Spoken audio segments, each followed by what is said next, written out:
Hey, Dr. Brett here. So I'm back with my co-host, Veronica Brion, from our radio show last year, Open Door with Dr. Brett. And we're just answering questions on life and business and whatever. Here we go.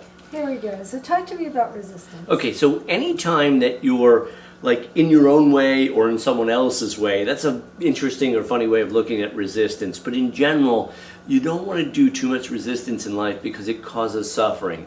So what I'm teaching and what I'm practicing in my own life is the opposite of resistance. It's called acceptance. And the more you accept in general, the better you feel. So, but the key to acceptance is you don't want to accept everything, right? If you say yes to everything, then you might have a problem. You might wind up feeling resentful because you've said yes too often. So, and that could build up resistance. So you really want to get clear and mindful of who you are, what you're about, what you want, what you don't want in life, and get really good about saying yes and meaning it, or saying no and meaning that as well. Well, what happens when you say yes and you really do mean it, that you want to be helpful, but you still have that little bit of a resentment?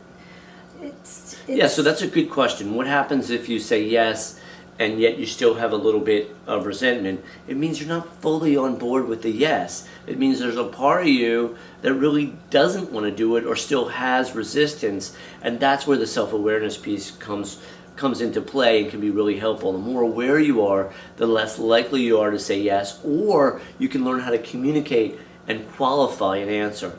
Yes, I would love to help you out this weekend moving, but I only have 4 hours to spare on Saturday or 4 hours on Sunday. That's a great communication than just the open-ended one. Sure, I'll help you out, and then you go and you wind up feeling resentful because the other person expects you to be with them all weekend, and you really only wanted to give them 4 or 5 hours.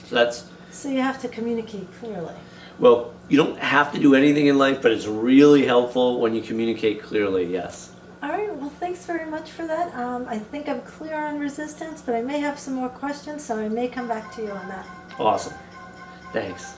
Thank you.